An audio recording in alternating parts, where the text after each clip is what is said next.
Para nosotros es muy importante la actividad de hoy. Es una actividad que la venimos pensando, en realidad que la viene pensando Eduardo Méndez en el Centro de Estudios, que se hace en colaboración con Astur y que tenemos como una línea de trabajo, la tenemos pensada como línea de trabajo para que quede en los cursos de capacitación en el Banco de Previsión Social de acá para adelante, ¿no? En sensibilización y formación permanente.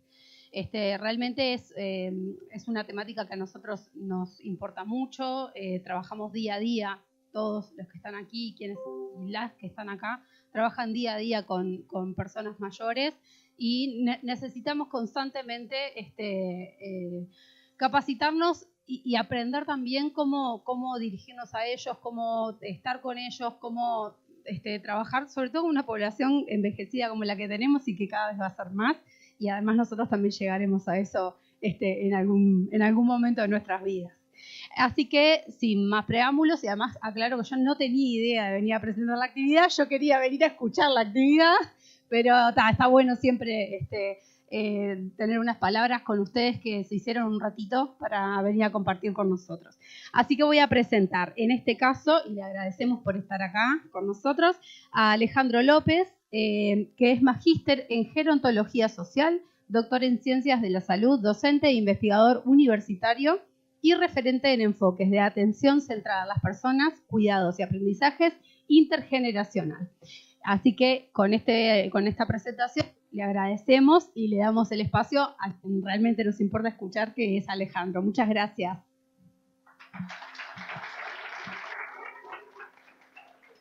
Bueno, buenos días, primero que nada a todos, a los que están acá, a los que están por internet. Bueno, a ver, la idea de hoy, primero que nada, es desarrollar un diálogo más que una clase.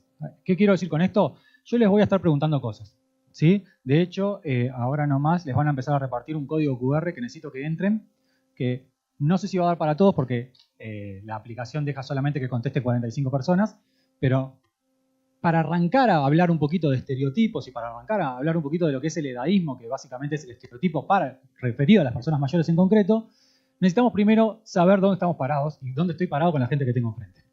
Para eso es un poco el QR que les van a dar para que ustedes contesten la primera pregunta que les va a aparecer allí. Esa primera pregunta tiene que ver con preguntarles básicamente las dos primeras palabras que se les vengan a la cabeza cuando piensen en una persona mayor. Cuando están pensando en una persona mayor o en el colectivo de las personas mayores, las primeras dos palabras que se les vienen a la cabeza. ¿Sí? Eso es lo que les voy a pedir inicialmente que empecemos. Yo acá también voy a poner el QR para la gente que está online, por si las dudas que quiera entrar. Pero es eso. Primero, pensémonos y después teoricemos. ¿Sí?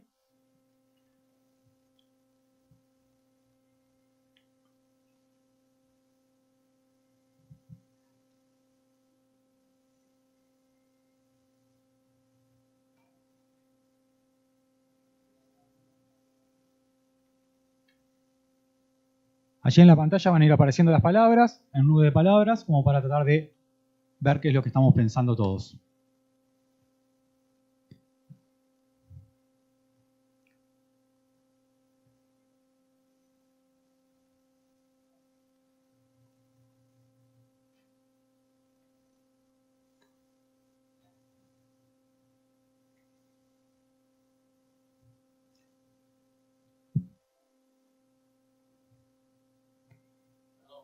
Sí. Sí.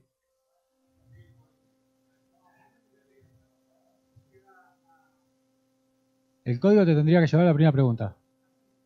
Derecho a la primera pregunta. Las dos primeras palabras. Por eso. Eso. Te dice las dos primeras palabras al pensar en la vejez y las personas mayores y te deja escribir dos palabras. Ya contestaron 32. Igual no quedan muchos espacios. Igual ya claramente hay una tendencia, ¿no? O sea, mientras más grande la palabra, más gente la puso.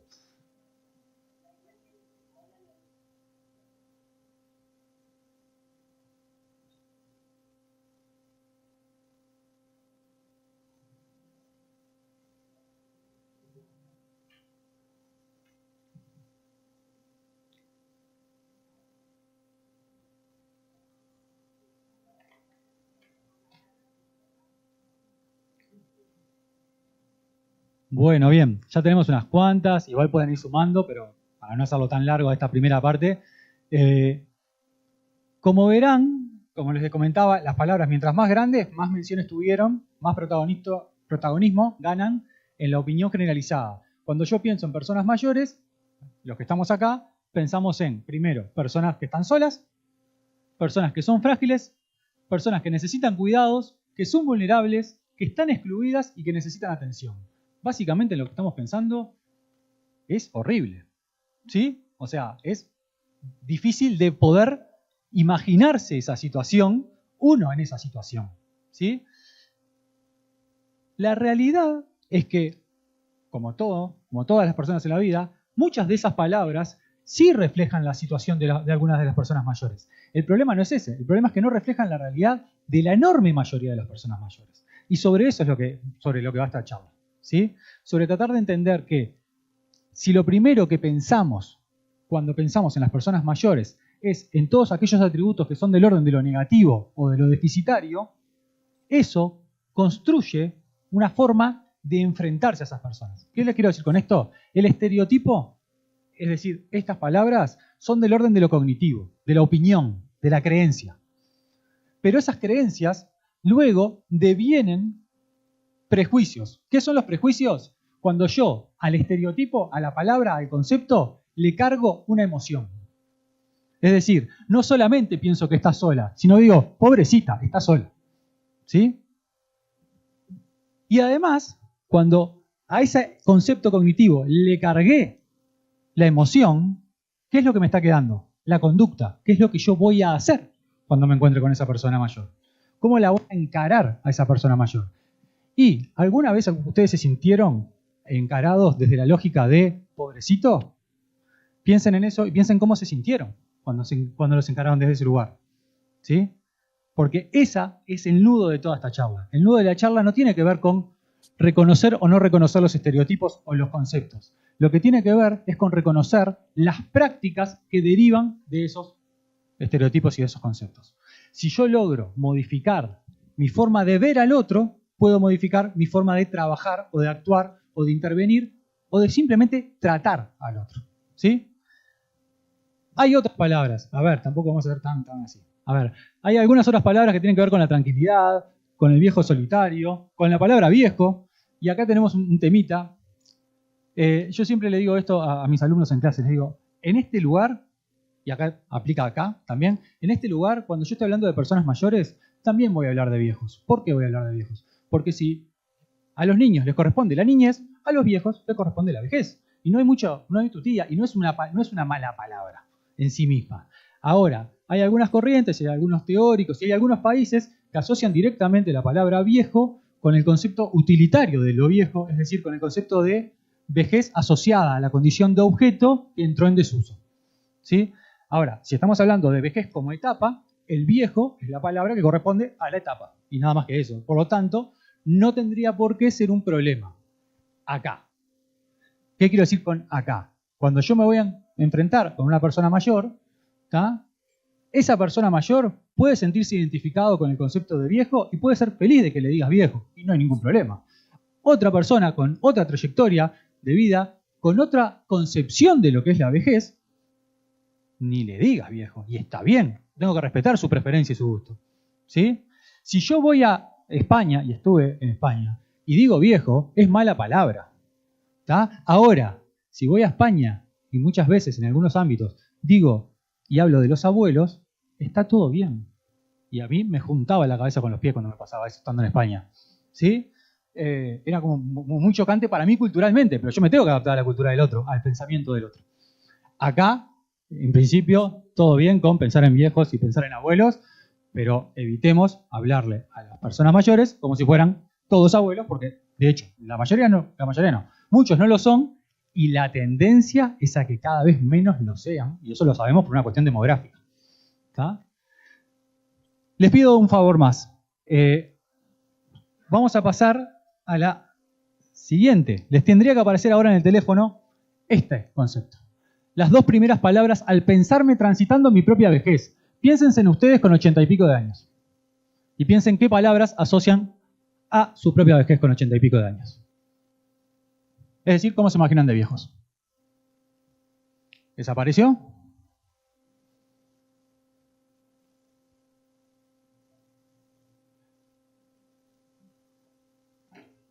Qué maravilla, ¿eh?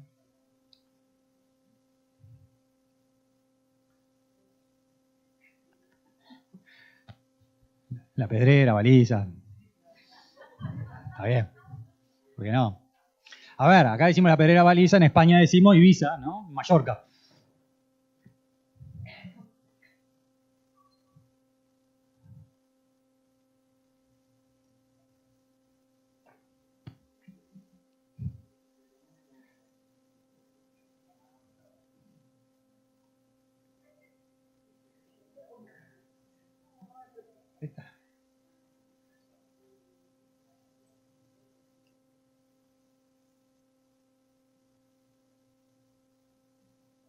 Vamos a esperar un poquito más, pero ¿cómo cambiar el panorama, no?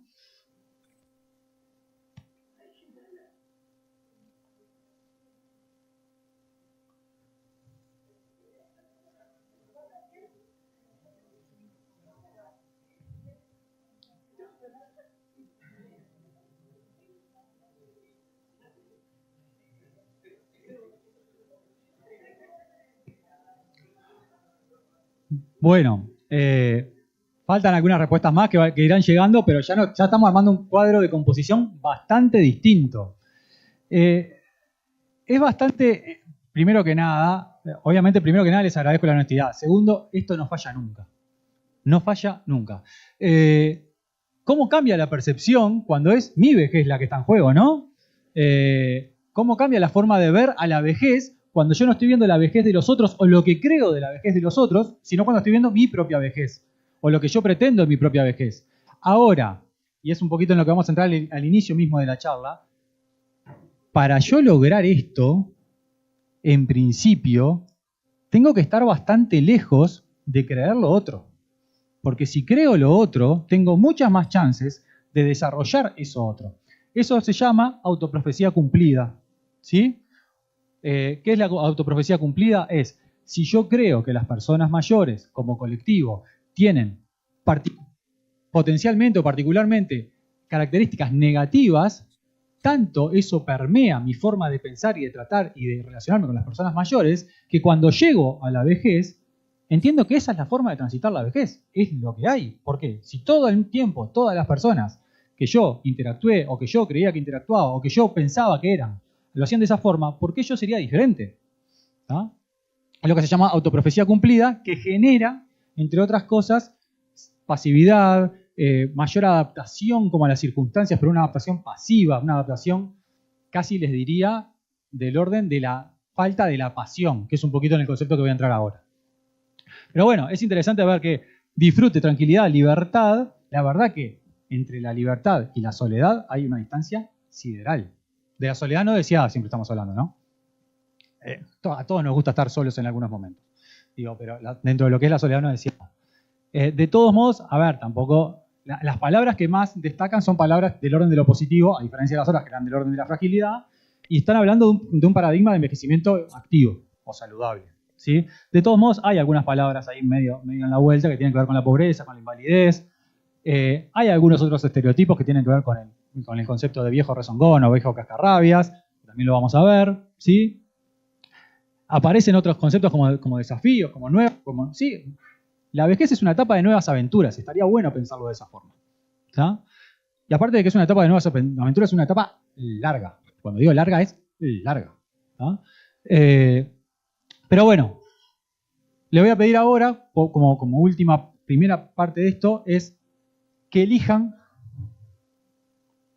una de estas tres imágenes. Cuando pienso en las personas mayores, ¿qué imagen asocio? No, la tenés en el teléfono.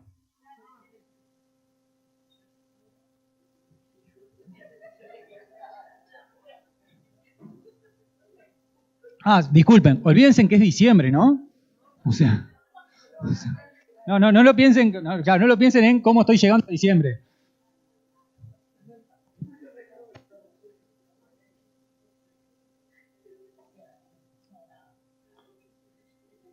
La 2 está enferma. La 1 está como triste o preocupada, la 2 está como enferma y la 3 está como jugando. Es un ajedrez lo que tiene adelante.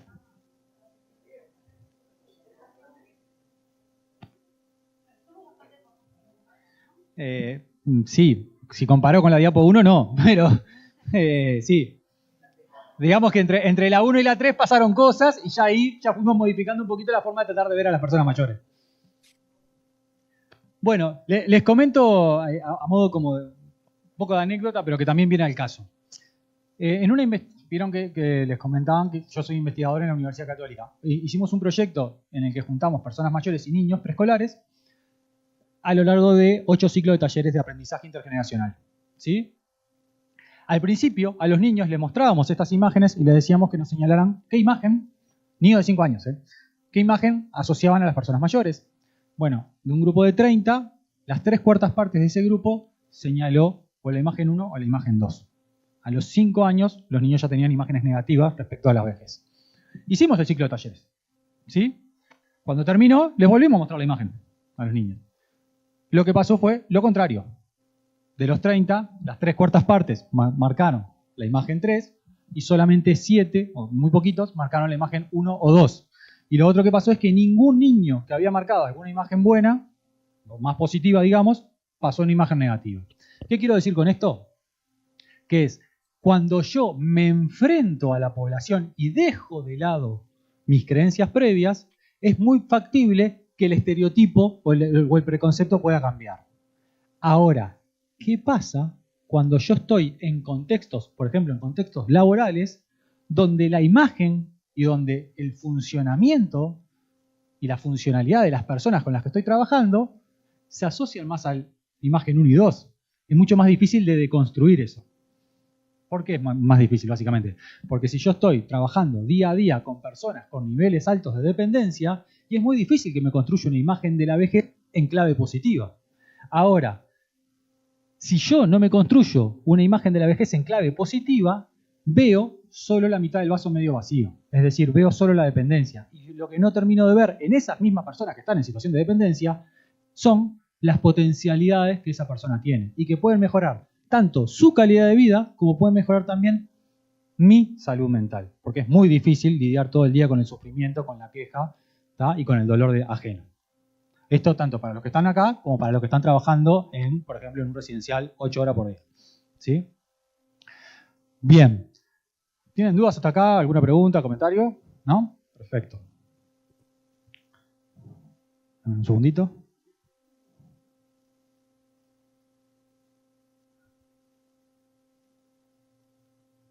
Ahí está. Bueno, siguiendo en esta línea de pensémonos nosotros, primero para poder deconstruir los estereotipos en la relación con el otro, primero tengo que pensar yo. Les traje, no es necesario que lo lean, yo lo voy comentando, ¿tá? Les traje este concepto que trae la doctora Zarevsky, que tiene que ver con las distintas formas de enfrentar el envejecimiento y de llegar a la vejez. Es decir, lo que yo haga a lo largo de mi vida va a determinar en buena medida cómo yo llego a la vejez y qué es lo que voy a hacer con los desafíos propios de esa etapa. Lo que plantea Zarevsky es que hay 4 trayectorias posibles. Y este libro yo se los recomiendo, lo encuentran en internet, es fácil de conseguir, se llama Para no caer en la vejez, o si la vejez es una caída. Y lo que hace es agarrar libros de 100 años del amor en los tiempos del cólera, ¿sí? Y a cada uno de los 4 personajes principales les atribuye características que se asocian con una forma de llegar a la vejez. Entonces plantea, un tipo es caer es inevitable. Si yo creo a lo largo de mi vida que el llegar a la vejez es la caída, es la muerte en vida, ¿tá? Probablemente la vejez yo la proyecto como un destino siniestro, por lo tanto un destino al que yo no quiero llegar, ¿tá? ¿En base a qué? En base a un ideal de juventud que en esta sociedad está bastante instalado, ¿sí? Y en base a una creencia de que es la pasión, el deseo, el proyecto no es cosa de viejos. Entonces, ella se pone un poco más dramática, digamos, porque toma el personaje de Jeremías Anamur, que básicamente llega a los 60 años y se suicida. Dice, yo no quiero ser viejo, me mato. ¿Sí? Después, en realidad, ella lo lleva más al lado de, esto tiene una alta presencia de estereotipos negativos, ¿sí? y no es que necesariamente uno se mate, pero sí puede pasar que llegue a la vejez y se apague. Se apague en términos de pasión, de deseo, de querer hacer. Y eso, en general, se asocia a mala calidad de vida, se asocia a un aumento más rápido de la dependencia, se asocia a transitar un periodo de la vida que es muy difícil de determinar cuánto va a durar, con muy mala satisfacción. ¿Sí? ¿Por qué? Porque esa etapa final, que es incierta, ya no es parte de la vida. Ya la siento como que no es parte de la vida. Esa es una forma de transitar, y es una forma de transitar que lamentablemente transita mucha gente. ¿Sí? Otra forma que plantea ella es la de caerse en la vejez. ¿Qué quiere decir caerse en la vejez? Es, yo vivo mi vida sin proyectar lo que va a venir, sin tener idea de cómo va a venir eso, ¿sí? Y por lo tanto, cada vez que me choco con determinadas limitantes que tienen que ver con mi proceso de envejecimiento, lo vivo como una catástrofe. Esto antes no me pasaba y ahora sí, qué horrible. ¿Ah? Y el concepto es la pasión se va apagando. No es que la pasión no es para los viejos, pero sino que la pasión se va apagando. Y tarde o temprano, esa pasión efectivamente muere. ¿Ah? Yo tengo vergüenza de lo que va a ser mi cuerpo viejo. Yo tengo vergüenza de lo que van a ser mis posibilidades en la vejez. Es lo que plantea ella. Entonces, si yo creo que la vejez es una etapa vergonzante, no es una etapa de goce. ¿Sí? Es muy difícil conectar con el disfrute si yo creo que esa etapa en realidad no le corresponde la categoría goce. ¿Sí? Y ahí es donde se produce lo de la autoprofecía cumplida que les hablaba hace un rato. Este es el personaje de Juvenal Urbino, en 100 años con 100 años de soledad. En El amor de los tiempos del cólera, que básicamente él vive la vida súper activa, sin poder evaluar sus propias características, se sube a un banco, se cae, se mata. ¿Tá? Por no poder proyectar los cambios adaptativos que le permitían transitar una vejez en positivo. Después plantea que yo puedo pensar en todo mi proceso de envejecimiento, ¿sí? Y prevenir para intentar no caer cuando llegue a la vejez. No caerme, de forma literal y de forma simbólica. ¿Sí? Entonces, a lo largo de mi vida me preparo para llegar a la vejez. Por ser vital, por ser activo, por tener roles. Es decir, yo me proyecto mi vejez. La vejez no es un invisible, no es algo abstracto. Yo sé que voy a llegar ahí. Es más, quiero llegar ahí. ¿Está? Y tengo claro que llegar ahí va a ser el final de la vida. Pero yo me preparo para llegar en las mejores condiciones posibles. Y como sé que pueden pasar cosas, más del orden de lo negativo, más del orden de la pérdida, no solamente de la ganancia, me preparo para ello. Y en ese sentido, los estereotipos son conscientes. Yo creo, hay un montón de cosas que las creo. Creo que voy a perder vitalidad, creo que voy a perder agilidad, creo que voy a perder habilidades cognitivas, y me preparo para que eso me pase de la menor forma posible. ¿Sí? Entonces resisto y combato esos estereotipos. ¿En base a qué también? En base a que tengo de vuelta con el tema de la pasión, en base a que tengo una pasión, que tengo un objetivo, que tengo un deseo de lograr algo en esa etapa de mi vida. Este es el personaje ahora me olvidé del nombre, que es en realidad el eterno enamorado de la protagonista, ¿sí? Que espera toda la vida para poder juntarse con la protagonista. Y se prepara para llegar al el mejor estado posible. Y finalmente, obviamente, ¿qué pasa? Hasta acá les nombré 3 hombres. ¿Quién es la cara de la cuadra? La mujer del libro, ¿no? Que lo que plantea es aprender a envejecer, al momento de envejecer, aprender para no caer, ¿sí? Yo quiero aprender a envejecer a lo largo de mi vida para que cuando llegue a la vejez tener una serie de recursos que me permitan adaptarme a esos cambios y seguir siendo feliz, activo y cultivando pasiones, ¿sí? La pasión perdura, básicamente, no se apaga con la vejez, ¿sí? Ahí hay una baja presencia de estereotipos. Yo creo, incluso, que en esa etapa tengo cosas para hacer. ¿Ah? Bien. Dicho esto, vamos a hacer como modo de resumen conceptos básicos que necesitamos saber para poder entender el resto de la charla. ¿Sí? Primero, algunas cosas que ya les dijimos. Un estereotipo es una creencia. ¿Sí? Puede ser positiva o puede ser negativa. De hecho, cuando estuvimos viendo el Menti, aparecía sabiduría, por ejemplo, que es un estereotipo positivo. ¿Tá? No está escrito en ningún lado que las personas sean sabias por el simple hecho de ser viejas. ¿Sí? La sabiduría como concepto te la da la capacidad que vos tenés de transitar experiencias y a partir de esas experiencias poder aplicarlas a otras situaciones, ¿sí? O poder transmitir el conocimiento adquirido a otras personas. Eso es sabiduría y eso no te lo garantiza la edad. ¿Ah? Por eso les decía, las creencias pueden ser positivas o negativas sobre un grupo. ¿Ah? Es un pensamiento sin un sostén, sin una evidencia, es lo que creemos. Les voy a poner un ejemplo bien claro porque este ejemplo determinó buena parte de las políticas públicas de los 70 y de los 80. ¿Sí? Las primeras teorías de la gerontología lo que hicieron fue estudiar qué pasaba con las personas mayores desde la gerontología social. Y lo que plantearon es que las personas mayores llega un momento de la vida que optan por aislarse progresivamente del entorno social, ¿sí? Se llama la teoría del desapego, de hecho, ¿tá? Y permanecer solas. Y que está bien eso y que hay que hacerlo así y que además es un fenómeno universal. No importa que sea Uruguay o que sea Japón, va a pasar lo mismo.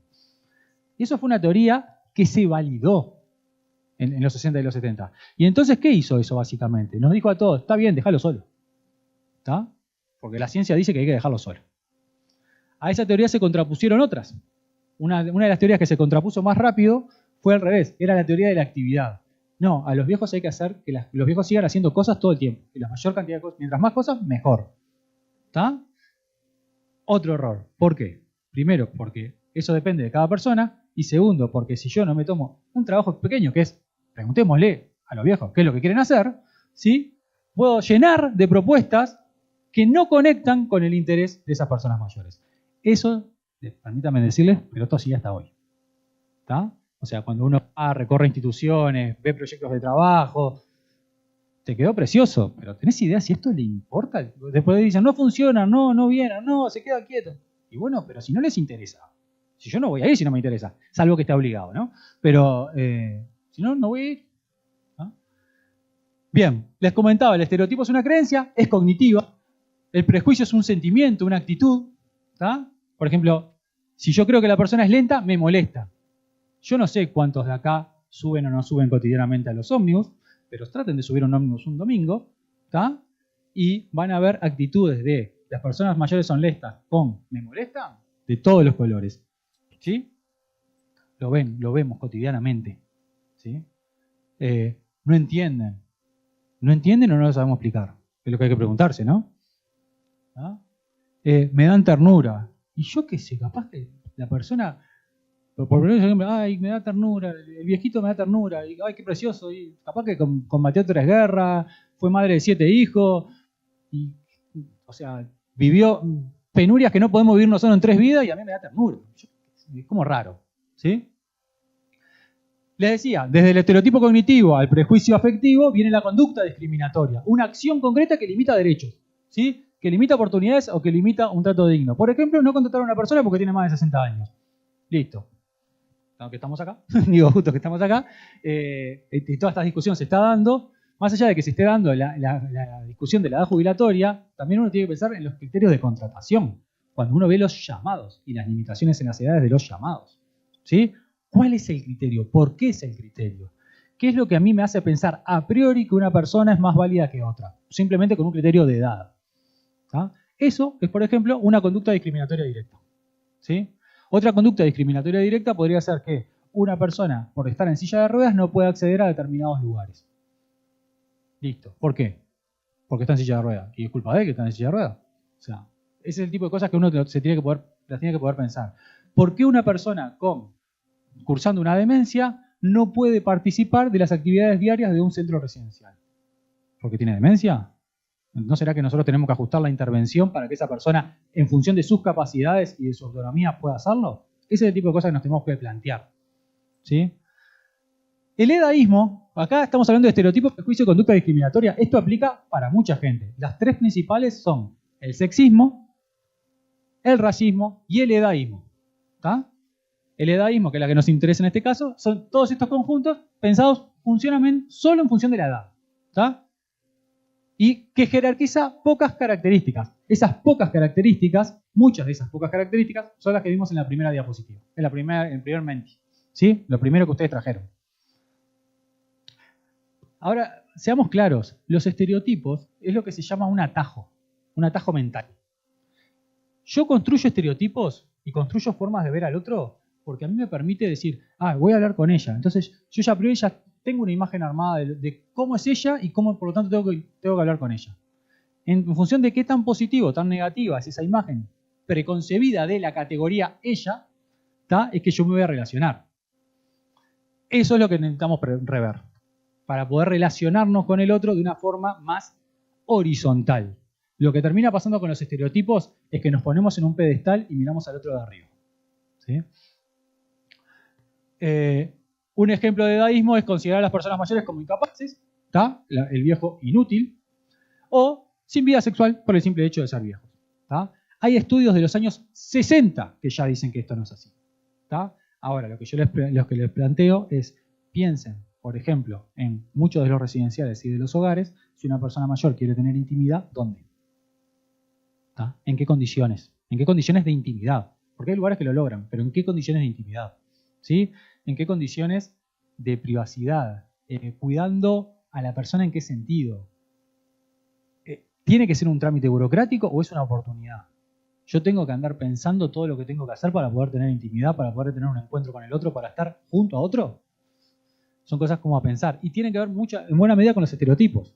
Porque tienen que ver con el hecho de que si yo creo que en realidad tengo 50 personas acá adentro y a ninguna le interesa esto, con que a una le interese, ya tenemos un problema. ¿Tá? Finalmente, todo esto lo que construye es lo que se llama el estigma. El estigma es la marca física o sociocultural que yo tengo con respecto a un determinado grupo, ¿sí? Que me permite diferenciar a los grupos. Es decir, yo veo a la persona mayor con el bastón, piénsenlo desde este punto de vista, ícono, emoticón, llámenle como quiera, de persona mayor. ¿Qué es lo que tenemos? O sea, si yo tengo que pensar en eso, es esta la imagen. ¿Tá? Eso es un estigma social. ¿Sí? ¿Qué es lo primero que se me viene a la cabeza cuando pienso en una persona mayor? Una vieja o un viejo encorvado, canoso y con bastón. Permítanme decirles que son la enorme minoría esa imagen. ¿Tá? Y esto a mí me lleva a querer correrme de ese estigma. Yo no quiero ser esa vieja o viejo encorvado, canoso y de bastón. ¿Sí? Entonces, ¿por qué? Porque me da vergüenza, porque me da lástima, por lo que sea. Pero entonces eso a mí lo que me hace es, de forma no consciente, no racional, alejarme de esa gente. No interactuar con esa gente. No es algo que yo lo quiera hacer. Acá no estamos hablando de buenos o malos. Estamos hablando de cosas que nos pasan por nuestra condición de humanos, imperfectos. ¿Sí? Y esto es fundamental. Los estereotipos son muy resistentes al cambio. Incluso cuando yo te confronto con información contraria, que es lo que estamos tratando de hacer acá, ¿tá? El caso que se plantea como una excepción. Yo les puedo traer 2 millones de casos de envejecimiento exitoso saludable. ¿Tá? Y ustedes van a seguir creyendo que los viejos están todos mal. Es muy probable. Porque lo podemos hablar y hablar y hablar, y el objetivo de esta charla es sensibilizar al respecto. Pero acá el partido no se juega en la charla solamente, sino se juega en el contacto directo con la población, parándome desde otro lugar. ¿Sí? Si no, no cambia el estereotipo. Y las actitudes se naturalizan y generan los comportamientos. ¿Tá? Y vulneran derechos. Y esto es otro concepto clave. El estereotipo negativo con respecto a las personas mayores, el edadismo, vulnera derechos, sin que nos demos cuenta, incluso vulnera derechos. Y Uruguay ya ratificó la Convención Interamericana de los Derechos de las Personas Mayores. ¿Qué quiero decir con esto? Estamos vulnerando derechos todos los días. Nos guste, no nos guste, nos gusta aceptarlo, no nos gusta aceptarlo, y yo no soy ajeno a esa realidad tampoco. ¿Tá? Todos lo hacemos. La diferencia es que hay algunos que estamos como, nos camina la cabeza todo el tiempo para tratar de evitarlo. Bien, estas son algunas ideas claves que ya fui comentando. Primero es que los estereotipos tienen una función social. A mí me permiten tomar decisiones muchas de los estereotipos. Si yo digo, voy a hacer un llamado y no voy a incluir personas mayores de 60 años, estoy tomando una decisión. ¿Tá? Tiene una función social. Me permite establecer lo que se llama una lógica o teleología de las edades. A esta edad tiene que pasar esto, a esta edad tiene que pasar esto otro. Cosa que hoy por hoy, con la variabilidad de las etapas de la vida, está bastante en entredicho. ¿Tá? Esta generalización no nos permite conocer al otro ni darnos tiempo de que el otro nos conozca. Y esto es fundamental. Cuando yo me paro frente al otro desde un lugar de estereotipos o desde un lugar de un pensamiento más negativo, el otro no es de piedra, al otro le pasan cosas y el otro va a querer acercarse más o menos a mí. Va a querer conocerme más o menos a mí. Entonces, se termina generando básicamente un teléfono descompuesto. ¿Sí? La edad como dato numérico no refleja la realidad de la persona. Es solo un orientador de sucesos normativos. ¿Qué quiero decir con un orientador de sucesos normativos? Sí, nos jubilamos a los 60, 65 años. Eso es un suceso normativo. Más o menos todos nos vamos jubilados a edad. Ahora hay algunos cambios, pero aproximadamente va a pasar por ahí. Todos, más o menos, si tuvieron hijos, a los 60, 65, 70 años, seguramente estén en situación de nido vacío. Es un suceso normativo. ¿Está? Pero no me dice mucho más que eso. Y eso tampoco me dice cómo transito esas situaciones. ¿Sí? Por lo cual yo no puedo prescribir roles edad dependientes. Es decir, yo no puedo decir, porque tenés 70 años podés hacer esto y no podés hacer esto, porque tenés 80 años podés hacer esto y no podés hacer esto. La discriminación genera violencia generacional naturalizada y perpetúa las asimetrías de poder. Es decir, algo así como una dictadura de las generaciones previas en relación a la vejez. Suena un poco duro, pero lo que quiero decir es, determina mucho lo que nosotros ofrecemos y proponemos y habilitamos que hagan las personas mayores, ¿tá? A pesar de que la verdad que se resisten bastante, por suerte, ¿tá? Y eso es lo que se considera violencia general naturalizada. Ni nos planteamos que es violento lo que muchas veces hacemos con respecto a las personas mayores. Para nosotros es lo natural. Y muchas veces, esto lo decía hace un rato, las iniciativas políticas, sociales e institucionales no siempre son acordes a las necesidades o no siempre incluyen la voz de esas personas mayores. Y ese es un grave error de concepto. ¿Tá? Estas cosas de a poco están cambiando, pero uno lo puede ver más a nivel macro o más a nivel micro. Muchas veces a nivel micro esto no está cambiando. Digo, por ejemplo, en un residencial se toman una serie de decisiones, muchas veces cuando el residencial tiene un modelo sociosanitario o un modelo hotelero claro, difícilmente incluyan a las personas mayores, que son los beneficiarios, en la toma de decisiones de, por ejemplo, cómo se realiza el servicio. ¿Tá? Por lo tanto, y sobre estos 4 conceptos vamos a seguir trabajando. Acá tenemos 2 opciones. Una es ver a las personas mayores como un colectivo homogéneo, son todas iguales, o ver la heterogeneidad, es decir, ver a cada persona por lo que es más que por su etapa. Eso nos lleva a conductas que tienden a generar que el otro se tenga que someter a lo que nosotros le planteamos, o conductas que permiten desarrollar la autonomía decisional. ¿Qué es la autonomía decisional? Es la capacidad que yo tengo de tomar las decisiones con respecto a determinar mi vida y cómo quiero que ocurra. ¿Sí? En cosas que pueden ser gigantescas, por ejemplo, dónde quiero vivir, o en cosas que pueden ser minúsculas, si me quiero poner este pantalón o este pantalón. La autonomía decisional también tiene que ver en buena medida con la capacidad de juicio crítico que yo tengo. Y eso puede ir cambiando en función de algunas patologías, pero en cualquier concepto o en cualquier caso siempre tengo que tenerlo en cuenta. ¿Tá? La sumisión, es decir, esta cuestión de someter al otro, es prima hermana de la dependencia. En la medida que yo le digo al otro cómo tiene que hacer, o lo hago por el otro, lo coloco en situación de dependencia. A veces esa dependencia existe. Ahora, el tipo de atención que yo hago con respecto al otro puede generar una sobredependencia que además de todo me sobrecarga a mí. ¿Tá? Entonces termina siendo una perder-perder. ¿Sí? En cambio, si yo tiendo a la autonomía decisional y conozco al otro, puedo tender a realizar acciones que tiendan a la independencia del otro. No necesariamente a la total independencia, pero sí a la independencia en función de sus capacidades. Voy a ser bien claro en esto. Lograr esto, primero que lleva tiempo y segundo que lleva esfuerzo. Pero a mediano o largo plazo termina siendo mucho más beneficioso para las dos partes. Siempre se habla de cuando se interviene, se habla de la intervención con el binomio. ¿Tá? Tanto con la persona que es cuidada como con la persona que presta el cuidado. Y acá lo que estamos haciendo en último término, cuando estamos hablando de estereotipos, es confrontar 2 modelos. Un modelo tradicional de atención centrada en el servicio, centrada en lo que yo creo por ser el que presta el servicio que el otro necesita, ¿tá? Versus un modelo de atención centrada en la persona que básicamente lo que hace es tratar de conocer al otro y que el otro me conozca para yo poder construir la intervención. ¿Sí? Algunos datitos que nos permiten empezar a rever los estereotipos. ¿Sí?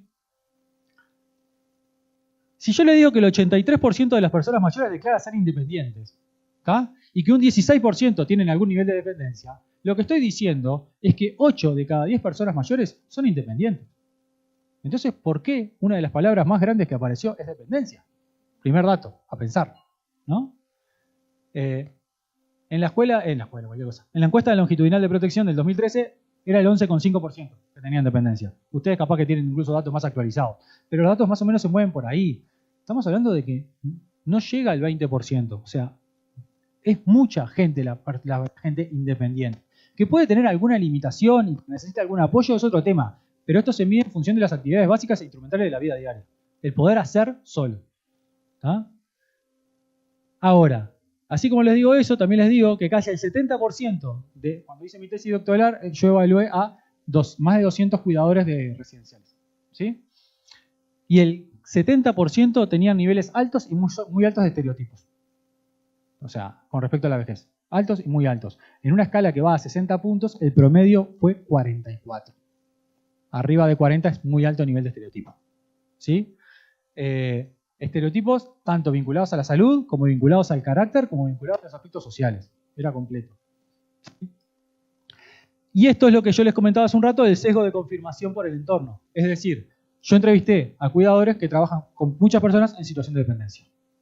Era bastante esperable que apareciera esto. ¿Tá? Ahora, el objetivo es que si yo formo a la gente que está trabajando ahí y le permito mirar a la persona más allá de la dependencia, esto debería tender a cambiar. Porque les permitiría conocer el lado más luminoso de esas personas. ¿Sí?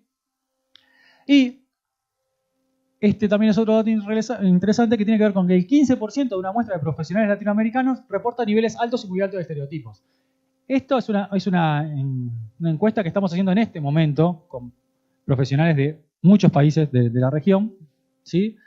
Yo soy parte de la Red Interamericana de Envejecimiento Saludable. Y bueno, en ese contexto, acá ya no es a cuidadores. Los cuidadores en general, ya lo sabemos, tienen bajo nivel educativo y eso influye bastante también en la percepción. Hay una relación bastante directa entre el nivel educativo y los estereotipos. Pero bueno, en profesionales estamos hablando que más del 15% tienen niveles altos o muy altos de estereotipos y determinan en buena medida cómo es la calidad de la atención sanitaria de las personas mayores con las que trabajan. Es un número bastante alarmante, por más chico que parezca. Y como ustedes dijeron, Soledad, me pareció un dato muy interesante porque este dato es de estudios que están presentados acá en los cuadernos de BPS, ¿sí? Los cuadernos de seguridad social, que justamente plantean que la soledad emocional es más frecuente entre las personas jóvenes que entre las mayores. ¿Sí? De hecho, yo acá les pongo 65,2 a 62,2 y no parecería que es tanto la diferencia, pero si uno toma, acá están tomados los mayores más mayores, si uno toma a los boomers, es aún menos la soledad emocional. Es decir, la sensación de sentirse solo. Entonces, sí, nadie está negando que hay muchas personas mayores que se sienten solas. Ahora, ojo, no es solamente una cuestión de las personas mayores. Es un fenómeno social amplio. ¿Tá? Sí, problema en la soledad social, donde sí hay mayor percepción de las personas mayores que sí se sienten solas. Que no es que se sientan solas, perdón, que sí tienen pocos contactos sociales o pocos contactos sociales significativos. Y eso, perdonen que les diga, pero tiene que ver básicamente con lo que la sociedad ofrece como oportunidades para que las personas puedan entrar en contacto con otros. ¿Sí? Con lo cual, en realidad, obviamente hay una responsabilidad de la persona y de su trayectoria de vida y de su apertura o no apertura al contacto con el otro. Pero también esa apertura o no apertura se tiene que encontrar con servicios, con opciones, con oportunidades de encontrarse con el otro. Antes de entrar en esto, y esto es a modo de, vamos a decirlo así, tomémoslo como lo que es una publicidad lo que le voy a mostrar, ¿sí? Que es bastante gráfica de lo que la publicidad muestra de lo que entendemos por una persona mayor y de un servicio dirigido a una persona mayor. Tiene unos cuantos añitos la publicidad, pero me parece súper clara. Esto no es.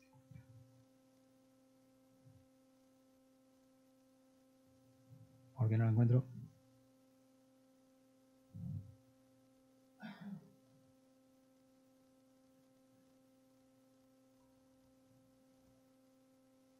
¿En el primero? Pero tengo que salir. Exacto.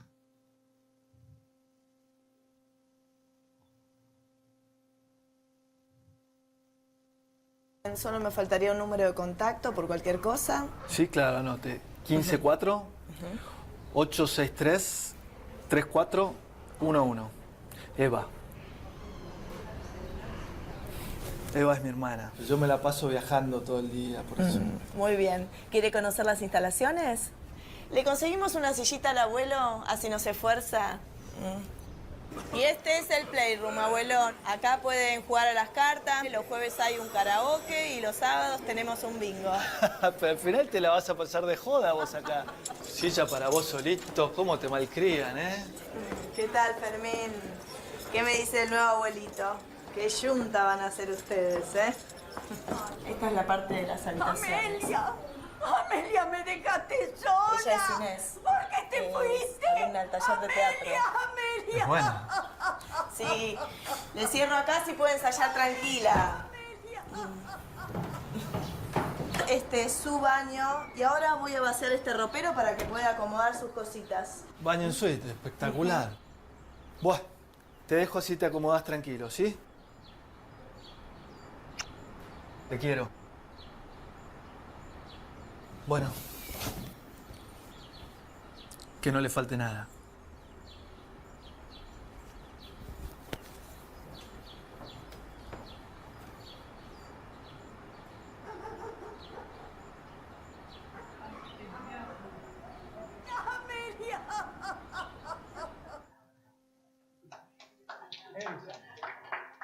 A mí, discúlpeme, a mí, o sea, hace años que lo veo y siempre le encontrás cosas. Es maravilloso, en realidad. O sea, es maravilloso de todo lo que está mal, ¿no? Digo, pero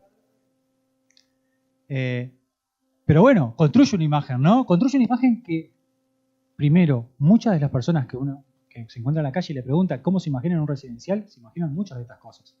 Hay como una imagen del residencial, como una casa del horror, ¿está? Pensemos también un poco cuando salen noticias que tienen que ver con residenciales, alimentan esa percepción también, ¿no? Y es muy difícil, o sea, el estigma de la vejez más el estigma de dónde viven los viejos cuando no tienen la posibilidad de vivir en sus casas es bastante aterrador, si lo vemos socialmente. Y esto encima lo alimenta. Por suerte, hay dos discursos contrapuestos. Vamos a ver otra publicidad ahora.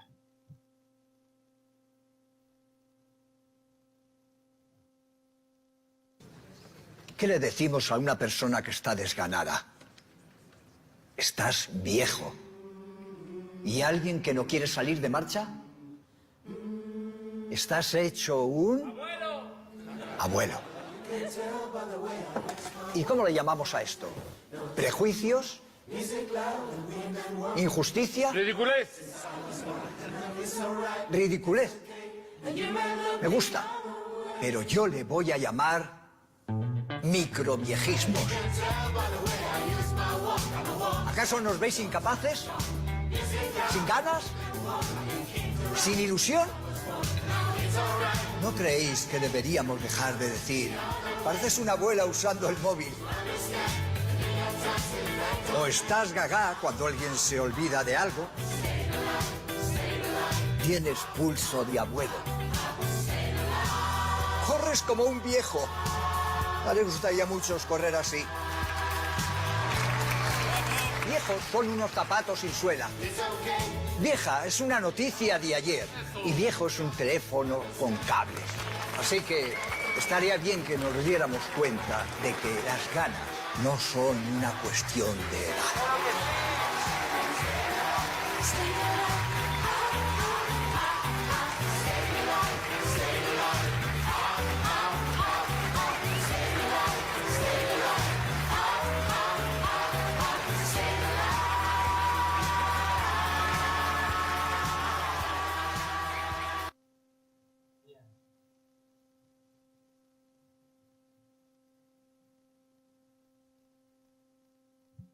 Bueno, les decía, hay como dos imágenes, ¿no? Uno se puede encontrar con publicidades de los dos estilos. Por suerte, en realidad cada vez aparecen más imágenes del estilo 2, ¿sí?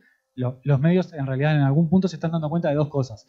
Lo primero, y esta es la parte clave, es que es un nicho interesante de mercado. ¿Tá? Que las personas mayores son un nicho interesante de mercado y por lo tanto, y que están empezando a demandar y a exigir cosas que antes no eran tan marcadas. Entonces están cambiando un poquito la percepción. Bien. Les decía, que era un poco lo que conversábamos hace un rato. Hay 3 principales síntomas de edaísmo, o 3 principales manifestaciones del edaísmo. Una tiene que ver con la despersonalización, es decir, ignorar la singularidad de cada uno, tratándolo de forma homogénea a todos, que era un poquito lo que hablábamos. Despersonalizar es eso, es no me importa la persona que tengo delante, la voy a tratar de la misma forma. La voy a tratar de forma protocolizada en muchos casos. Y ese protocolo que no se ajusta a la persona, probablemente no se ajusta a las necesidades de la persona. Y ahí tenemos un problema. Y yo creo que estoy haciendo bien, porque estoy aplicando el protocolo al fin y al cabo. ¿Tá? Segundo, la infantilización. Tratar a una persona mayor desde una posición de poder como si fuera un niño. Acá hay es interesante esto porque hay una teoría que habla de la retrogénesis. ¿Qué es la retrogénesis? Básicamente es, así como el desarrollo es un proceso en clave positiva, la retrogénesis es un proceso en clave negativa. ¿Qué quiero decir? Que la persona involuciona en un orden inverso a cómo fue adquiriendo los diferentes aprendizajes a lo largo de la vida. ¿Tá? Esta teoría, primero, desde el punto de vista neurobiológico, se aplica para muchas personas, para la mayoría de las personas mayores. Ahora, desde el punto de vista funcional, se aplica fundamentalmente a las personas que tienen demencia. Es decir, lo último que fueron aprendiendo es lo primero que van perdiendo y así sucesivamente hasta que en las últimas etapas realmente requieren cuidados similares a los que requeriría, por ejemplo, un bebé. Ahora, que requiera cuidados similares por su nivel de dependencia no significa que sea un bebé, por lo tanto yo no lo tengo que tratar como un bebé. Y en las etapas previas pasa exactamente lo mismo. Que la persona tenga conductas o que tenga capacidades asociadas a lo que en el imaginario social entendemos por un niño, no significa que sea un niño. Porque uno ahí lo que está haciendo es olvidándose toda su trayectoria vital. La tercera, el tercer síntoma, digamos, de edaísmo es la deshumanización, es decir, perder la empatía en el trato con el otro. Es decir, no tratar de ponerme un segundo en el lugar del otro. ¿Tá? No potenciar la autonomía ni respetar sus decisiones. Eso es deshumanizar el cuidado. La despersonalización, les comentaba, todos los viejos son iguales, no tengo en cuenta la singularidad. Y ahí, por ejemplo, una forma de despersonalizar es hablar de los jubilados. ¿Tá? Esa es una forma de despersonalizar. Los trato a todos iguales, son todos jubilados, o pensionados, o, lo que decíamos antes, pasivos. ¿Tá? El concepto de jubilado y pasivo, si bien uno lo podría decir, pero estoy hablando de la gente que dejó de trabajar activamente, productivamente, está muy lejos de ser un concepto real. O sea, pensar en el viejo como viejo pasivo está bastante lejos de la realidad, en términos de la cantidad de cosas que una persona mayor hace. Al respecto, les comento, digo para que se lo puedan anotar, hay no es un documental, viene siendo como una especie como de corto, en YouTube lo pueden encontrar, se llama Eso no se pregunta, personas mayores, que es español. Y una de las preguntas que les hacen a las personas mayores es, ¿qué haces con tanto tiempo libre? Todos responden lo mismo, yo no tengo tiempo libre. Y te empiezan a relatar todo lo que hacen en el día, al ritmo que lo hacen, de la forma que lo hacen, cómo construyeron una nueva rutina por fuera de la actividad laboral, y la verdad es que no tienen tiempo libre. Y no tienen tiempo libre por propia elección, porque tienen otra forma de vivir el tiempo. ¿Tá? Ahora, si yo me paro desde mi lugar de trabajador de 8 horas por día, digo, ¿qué hace con tanto tiempo libre? Pero la etapa es otra, las características son otras, las necesidades son otras, y los ritmos son otros. Y yo eso lo tengo que poder ver persona a persona. También lo que hablábamos de los abuelos, ¿tá? No siempre existe, y esto lo vimos en la publicidad recién, ¿no? El tipo llegó ni le preguntó el nombre, ya le dijo, abuelo, sentate acá, y arrancá. Muy llamativo, ¿no? Tercera edad, esto divide la etapa en etapas rígidas. ¿Por qué? ¿Qué es la tercera edad? Es un concepto que viene de los 60, de los 70. Es, la primera edad se aprende, la segunda se trabaja, la tercera se descansa. Es ella. Está básicamente construido alrededor de la división social del trabajo.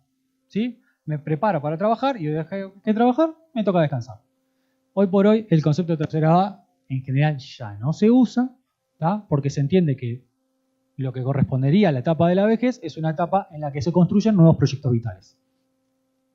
Residentes, pensando en la gente que vive en los residenciales o que vive en los hogares, ¿no? Son los residentes o los usuarios, genérico. ¿Tá? Homogeneiza en función de la situación habitacional. No reconoce la trayectoria vital que desencadena la actual situación. No todos los residentes son iguales, no todos los residentes necesitan las mismas cosas, no todos los residentes efectivamente son residentes. Hay muchos que no sienten que están residiendo, sino que están presos de una situación. Y eso también hay que tenerlo en cuenta. O todos los viejos son vulnerables o son seniles. ¿Tá? Y esto homogeneiza en función de criterio biomédico. ¿Cuántos de acá, sean honestos, no voy a retar a nadie, cuántos de acá consideran que la demencia senil existe? Si nadie, perfecto. Sí, que existe, la demencia senil existe. ¿Sí? Buenísimo. No, la verdad que no, buenísimo no. A ver, senil es enfermedad de los viejos. La senilidad son las enfermedades propias de la vejez. ¿Tá? Se contrapone al concepto de senescencia, que es el envejecimiento normal. Lo que se llama el proceso de envejecimiento normal y una vejez con poca carga de patología. La senilidad es eso, es la enfermedad de la vejez. Si yo hablo de demencia senil, lo que estoy diciendo es la demencia de los viejos, básicamente. La realidad es que la demencia no es un cuadro pura y exclusivamente de los viejos. La demencia senil como cuadro clínico no existe. Tampoco tapemos el sol con un dedo. ¿Qué quiero decir con esto? ¿La edad y el transcurso por el ciclo de vida es un factor de riesgo? Sí, por supuesto, nadie lo está negando.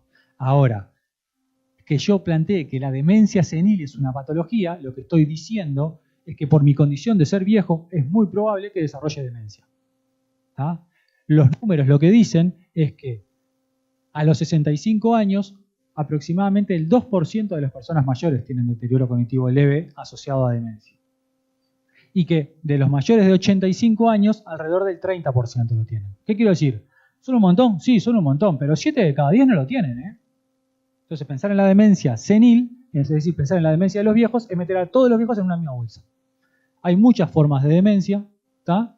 Cada una con características particulares, y dos personas, y esto es fundamental, dos personas que les hacen el mismo estudio de imagen, una tomografía, una resonancia, y que tienen funcionamientos o que tienen, digamos, en la imagen muy parecida, uno puede tener demencia y uno puede no tener demencia, y eso tiene que ver justamente con muchísimos otros factores que tienen que ver con la trayectoria vital, con lo que hizo, con el nivel educativo, con cómo se cuidó, ¿tá?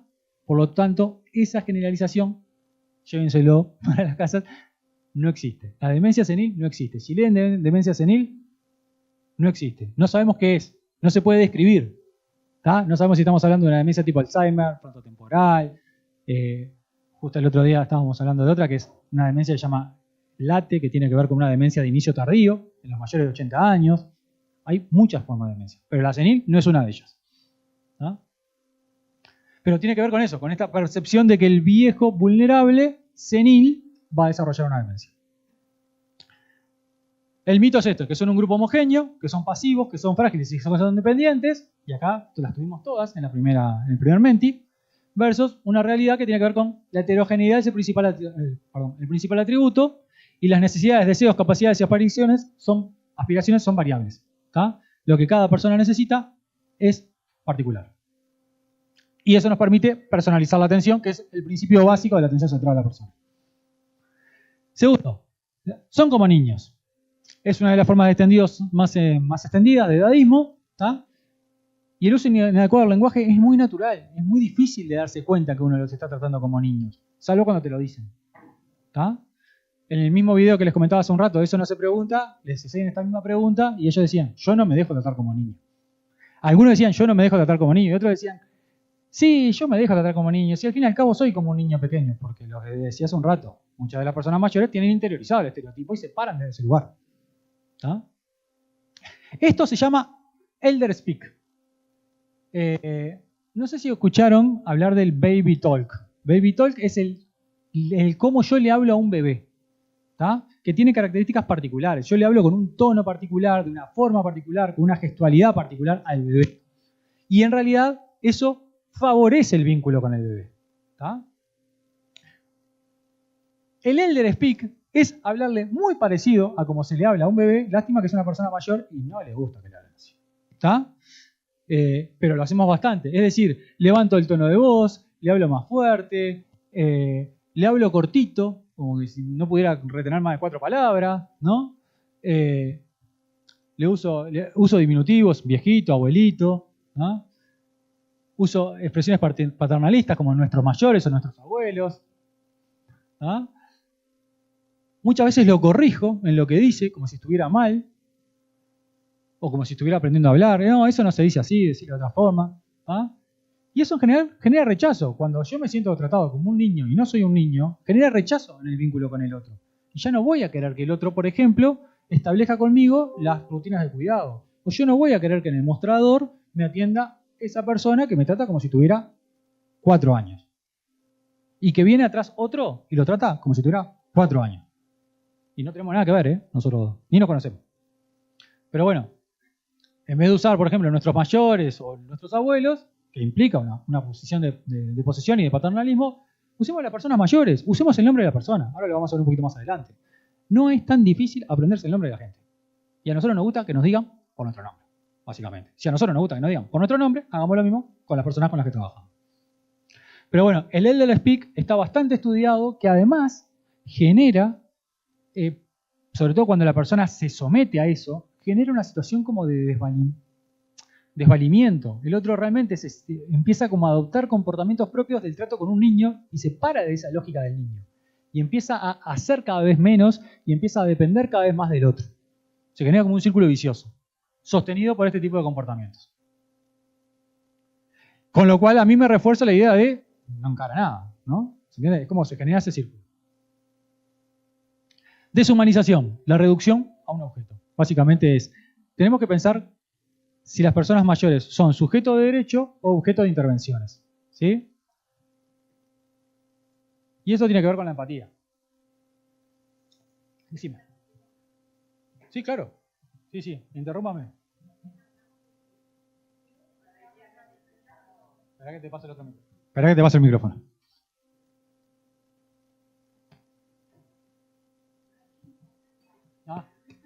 Buenos días, ¿qué tal? Mi pregunta... Buenos días, nombre y colegio. Ileana, BPS Durazno. Entonces, mi pregunta es, ¿cuántas veces decimos está manipulando también en esto de, bueno, se deja hacer para que esté acompañado, para que yo esté aquí? No sé qué tanto de real hay en eso. A ver, pero lo que estás planteando está perfecto, que tiene que ver con conocer a la persona. El tema es que si yo creo que cada vez que una persona busca esa cuestión de ese contacto me está manipulando, y creo que todos los viejos son manipuladores, ahí es donde tengo el problema. Conocer a la persona. Conocer realmente a la persona me permite a mí ser, primero, aceptarla y segundo, ser auténtico. Si yo me doy cuenta, realmente me doy cuenta, pero porque te conozco, no porque yo tengo un preconcepto, sino porque realmente te conozco, empiezo a negociar contigo. Pero el punto es ese. Sí, muchas veces todos manipulamos en algunas circunstancias. Ese es el punto, pensarlo así. Todos a veces fuimos manipulados y todos algunas veces manipulamos al otro en diferentes circunstancias. Pero yo soy consciente de eso. El tema de acá, de este tipo de cuestiones, es concientizar cuando yo realmente no estoy pudiendo entrar en un vínculo con el otro. Entonces, ¿qué hago? Tomo atajos, mecanismos. ¿Tá? Te impongo cosas, te callo, en muchos casos, te impongo una forma de hacer o una forma de decir, o simplemente cedo ante tus requerimientos de forma crítica, a pesar de que sé que eso va en contra de tu propia salud. Y muchas veces los procesos de cambio son procesos a dos bandas. Es decir, yo tengo que cambiar y tengo que proponer el cambio en el otro. Por lo que les decía al principio. Esta cuestión de cultivar pasiones y de cultivar acciones. ¿Tá? Y de potenciar la funcionalidad de la gente. ¿Sí? A veces, que se entienda la metáfora, ¿no? Yo a veces lo planteo en términos como de una máquina que se prende y que se apaga. Muchas veces, cuando yo voy a un residencial o cuando vamos a un residencial, les comento esto, paréntesis curvo. Yo soy psicomotricista. Nosotros hacemos gerontopsicomotricidad en muchos residenciales. ¿Tá? Hay muchos psicomotricistas trabajando en residenciales. Nos pasa con bastante frecuencia que vemos gente que está literalmente apagada, pensando en esta lógica deshumanizada y de objeto, ¿no? Es un objeto que parece que estuviera apagado. Bueno, uno va, habla. Al principio, resistencia, no quiero saber de nada, no me hables, no puedo conectar contigo, pero porque hay un desuso de la función. Si yo estoy todo el día mirando a la nada, pierdo esa capacidad de vincularme con el otro, ese deseo de vincularme con el otro. Y sí, a veces nosotros pasamos a ser algo así como tutores en términos de empujar al otro, darle nuestra energía al otro para que vuelva a querer conectar con el entorno, ¿sí? Y en la medida que el otro empieza a conectar con el entorno, empieza a mostrar intereses, uno empieza a conocerlo, empieza a descubrir esas sutilezas que me permiten a mí entender qué es lo que el otro necesita y empezar a armarle un escenario distinto. Y ahí es donde la máquina, por decirlo de vuelta gráficamente, se prende. Y la persona empieza a ser más activa y empieza a mostrar más interés. Y sí, también se empieza a quejar más, ¿eh? También pasa, porque empieza a tratar de defender un poquito más sus derechos, ¿sí? Y muchas veces no es el que más hace ruido, no siempre es el que más me preocupa. O sea, a veces el que más me preocupa es el que menos hace ruido, ¿tá? Porque es el que está en una situación de mucho más desvalimiento. Pero bueno, es esto. Puede pasar esto que vos planteás, ¿sí? Necesito conocerlo. Y a veces le voy a tener que poder decir que no, y a veces le voy a tener que poder decir que sí, y a veces voy a tener que poder negociar, ¿tá? Esto pasa con bastante frecuencia. El otro día, hablando con gente de un hogar, justamente me planteaban, una persona tenía serios problemas de relacionamiento con las personas que estaban en su mesa al momento de comer, y la solución que encontró el residencial, ¿cuál fue? Come en tu habitación. ¿Está? Y ella al principio dijo, genial, no tengo que andar compartiendo con nadie. ¿Tá? A los 3 días estaba pidiendo, por favor, sácame de acá. ¿Está? No, pero si yo te saco de acá, vas a ir para allá y te vas a volver a quejar. Entonces la dejaron, no dejaron salir. Estuvimos hablando, la llevaron para atrás, se adaptó, se cambió de mesa, con gente con la que conocía, con la que trataba. Fin del problema. ¿Está? Esto pasa, pero me tengo que dar tiempo de conocer al otro, no de imponerle al otro. Tengo que dar tiempo de negociar con el otro, de generar un compromiso en el otro. Esa es una de las partes del asunto. ¿Para qué? Para no deshumanizar la atención. Y eso implica una de las palabras más mal usadas del planeta, que es empatía, porque la usamos para todo, ¿está? Pero sí implica empatía. Implica esta cuestión de tratar de entender el mundo interno del otro y de tratar de entenderlo no solamente en el aquí y ahora, sino en todo lo que pasó a lo largo de su vida. Y qué tantas oportunidades tuvo, por ejemplo, de poder manifestarse a lo largo de su vida. Bien. Cuando yo trato al otro como un objeto, está muy asociado a la sobrecarga del cuidador. De hecho, de burnout, supongo que habrán escuchado hablar, pero bueno, dentro de lo que es el burnout, una de las conductas principales es la despersonalización o la deshumanización del trato. Empiezo a tratar al otro como un objeto, ¿por qué? Básicamente porque ya estoy haciendo mi trabajo porque lo tengo que hacer. ¿Sí? Porque quiero cumplir las 8 horas y no me voy a casa. ¿Está? Y entonces, si la persona está bañada o atendida, perfecto, no importa cómo. Y eso es un símbolo de sobrecarga. ¿Por qué? Porque básicamente cuando yo empiezo a tratar así a la gente, es porque estoy agotado emocionalmente y además es porque siento que mi trabajo no sirve para nada, no vale. Y está bravo hacer 8 horas lo mismo sintiendo que tu trabajo no vale. ¿Ah? Esa es la tríada del burnout. Y cuando empecemos a ver estas cosas, por ejemplo, en personas que están trabajando y que trabajaban activas y que eran amables y que eran solidarias y que de golpe eso empieza a no estar, abramos los ganchos porque algo está pasando con esa persona y con su salud mental. Bien, con respecto al lenguaje o acciones que cosifican a las personas mayores, tratarla como un ser inerte, como un ser inerte carente de movimiento. Parece una momia ahí, es un dinosaurio, parece una planta. El concepto de planta me parece bastante gráfico, ¿no? O sea, uno va, entra a un residencial, encuentra un montón de gente sentada, cada uno mirando algo. O sea, es bastante fuerte verlo así. ¿Ah? Como algo caducado, que ya no es válido, que está desfasado, como un objeto, dejarlo quieto ahí. Y la persona la sacan de la cama, la ponen en la silla de ruedas, la llevan en la silla de ruedas, quedó ahí, y ahí quedó 7 horas. Y como no tengo gente, o no tengo tiempo, o no tengo ganas de llevarlo al baño, le pongo pañales. ¿Se entiende? Entonces ahí voy generando cada vez mayor nivel de dependencia. Y obviamente la estoy deshumanizando, ¿no? Es un objeto de cuidados, un sujeto de derecho. Y expresiones que anulan a la persona sobre sus historias. Ya estás con tus cuentos, otra vez lo mismo. Ya me contaste 172 veces la misma historia. Y sí, si necesito contarte 172 veces la misma historia, necesito contártela. Para mí es bueno, me hace bien. Si vos estás acá para eso, hagámoslo. ¿Ah? Sobre su sexualidad, es un viejo verde, a tu edad estar pensando en estas cosas. ¿Ah? Niega el derecho a tener intereses sexuales, algo central, es una dimensión sexual central y constitutiva del ser humano. Yo insisto mucho con esta cuestión de la sexualidad, porque realmente es realmente un problema en las personas mayores el poder hacer un ejercicio de la sexualidad no penalizado socialmente. ¿Ah? Bien. Les decía, estos son los síntomas. Bueno, ¿cuál es el pronóstico? El edadismo no es inofensivo, tiene consecuencias graves. Lo que les comentaba de la autoprofecía cumplida o del corset identitario, ¿sí? Ven que la imagen es bastante clara. Si yo me reflejo en todos estos estereotipos, termino dentro de la caja. ¿Ah?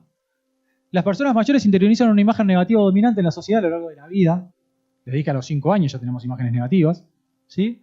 Se comportan acorde a la imagen que define lo que una persona mayor debe o no debe hacer. ¿Y dónde está escrito lo que una persona mayor debe o no debe hacer? Pero lo escuchamos en las propias personas mayores. Yo ya no estoy para eso. Y no te lo dicen muchas veces convencidos de que no están para eso. Es que muchas veces no se sienten habilitados para eso socialmente. Algunas veces sí te lo dicen porque ya no lo quieren hacer y está bien, no pasa nada. ¿Está? Pero muchas veces te lo dicen porque ya no se sienten habilitados para eso. Muchas veces cuando le pregunto a estudiantes de 20 años qué los hace sentir viejos, lo que me dicen siempre es ya no salgo más de noche a bailar. ¿Está? O ya no salgo más a bailar. Me lo dicen siempre. Mi madre tiene 69 años y sale a bailar cada 15 días. Cuando no sale más seguido. Y ella es de las más chicas de su grupo. ¿Cuál es el imaginario que tenemos con respecto a lo que se puede y no se puede hacer? ¿Sí? Mi madre va a estar contentísima con esto. Pero da.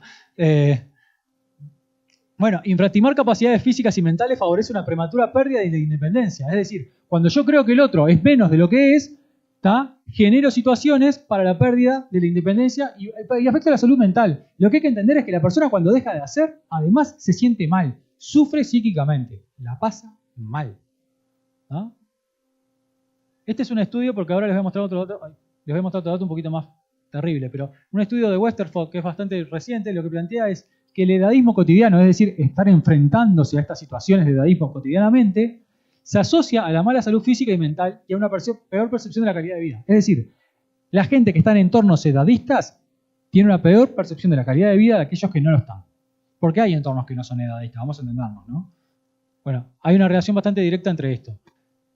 Y la reducción del sentimiento de autoeficacia y del rendimiento. La autoeficacia es la capacidad que yo tengo de sentir que lo que voy a hacer, soy capaz de hacerlo. Es eso. Que básicamente está sostenido en dos cosas. Uno, en la capacidad que yo tengo de hacerlo, y otra es en la percepción más vinculada a la autoestima de que yo sí puedo hacerlo. Es el sí se puede, digamos. ¿Está? Bueno, en realidad, el edadismo conduce a una peor percepción de esto. ¿Sí? Y muchas veces está relacionado con el maltrato de las personas mayores. Esto no lo estoy mencionando tanto, pero es una realidad. Muchas veces el edadismo justifica el maltrato. Porque empiezo a hacer, si yo sumo edadismo más despersonalización y deshumanización, es igual maltrato. ¿No? El espiral que se refuerza es este, ¿no? La persona no puede hacer porque por la edad, porque se dice que es por la edad, y el control externo tampoco lo habilita a hacer, y esto aún limita más a la persona mayor. Y este es el dato. Las personas con una percepción positiva del envejecimiento, las personas a lo largo de la vida, no solamente los viejos, las personas a lo largo de la vida con una percepción positiva del envejecimiento, que se proyectan en una vejez como una etapa plena de la vida, viven 7 años y medio más que las personas que no la tienen. Así que yo les diría que vayamos cambiando, o sea, yo les diría que si quieren realmente vivir, vayamos cambiando Este es un estudio de Libby del 2002, es un estudio que tiene unos años, pero que fue bastante gráfico con esto y que refuerza lo que les comentaba antes, ¿no? A ver, ¿de qué depende vivir más? De tener una buena calidad de vida, de ser activo, de tener proyectos. Básicamente depende de eso. ¿Tá? De que incluso si estoy en situación de dependencia se me den oportunidades de participación social. Básicamente está dependiendo de eso. ¿Hasta acá? ¿Alguna pregunta, duda? ¿No? Bien.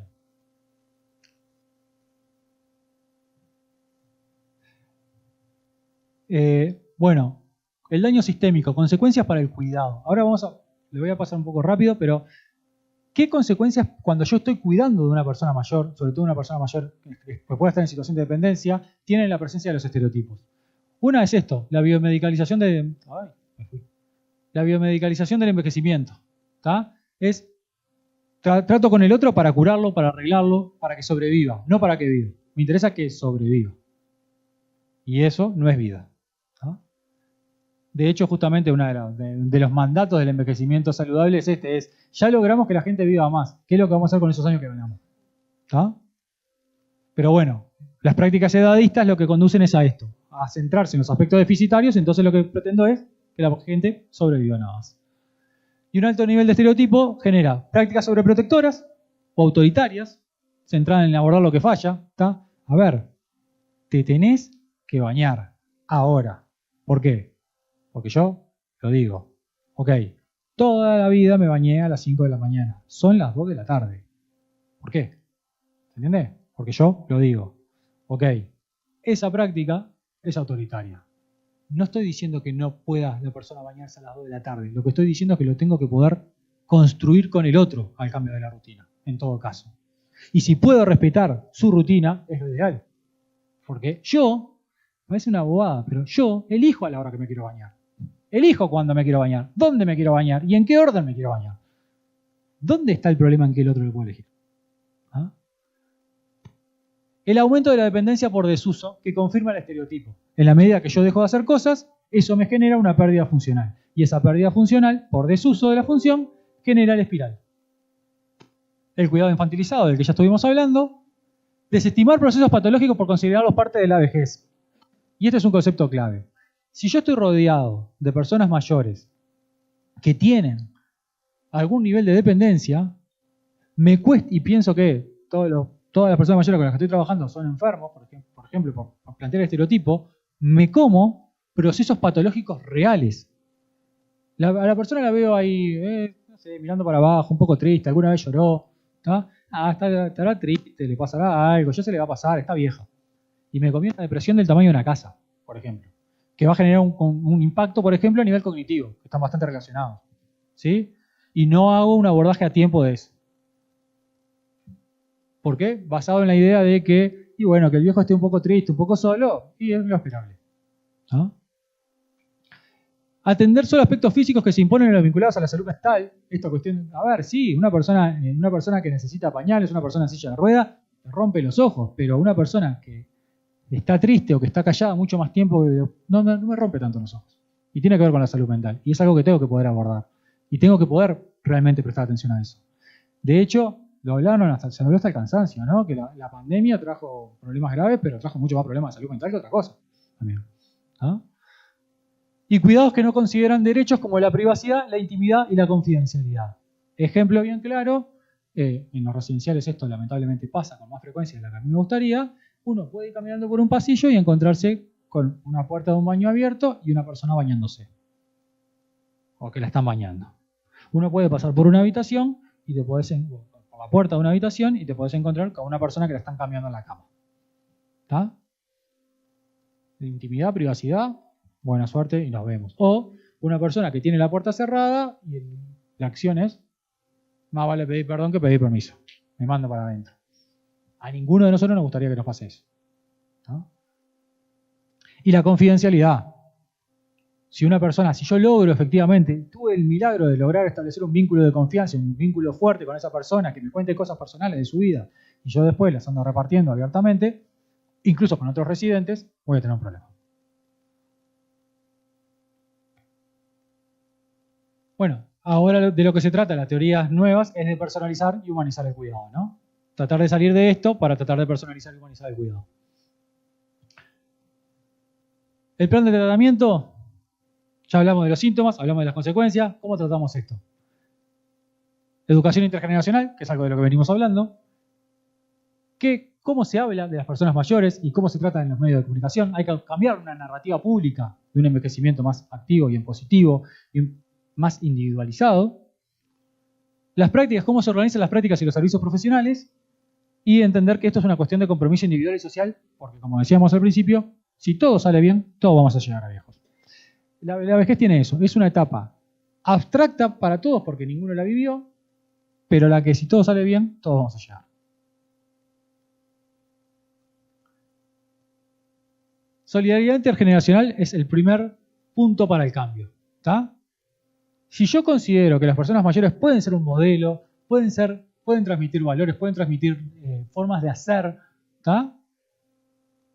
y pueden aprender de los otros y genero instancias en momentos en los que esas personas pueden interactuar, probablemente esto cambie la visión edadista o negativa de la vejez. ¿Qué quiero decir con esto? Por poner un ejemplo, el ejemplo de los talleres intergeneracionales que les planteé es un ejemplo bastante claro. Cuando abuelos comparten tiempo con sus nietos, pero no tiempos con sus nietos pura y exclusivamente dedicados al cuidado del otro, sino tiempo de querer estar con el otro, ¿tá? En general pasan este tipo de cosas. Se transmiten conocimientos, se enseñan mutuamente, ambos salen beneficiados y se construyen esos estereotipos. Yo siempre, este es algo que muchas veces lo planteo en los residenciales. Un residencial es la casa de la persona, es su hogar. Y por lo tanto esa persona decide quién entra y quién no entra. Tampoco se trata de hacer un desfile de gente. Pero sí tratar de ofrecer opciones, de ofrecer mecanismos que generen un intercambio. No pensar solo en clave de actividades de viejos para viejos, sino pensar en actividades de personas mayores insertas en un contexto social amplio, ¿sí? Que les permita intercambiar y crecer con otros, ¿no? Esto genera interdependencia, genera reciprocidad y genera la lógica de poder conocer al otro, de generar un valor individual, ¿tá?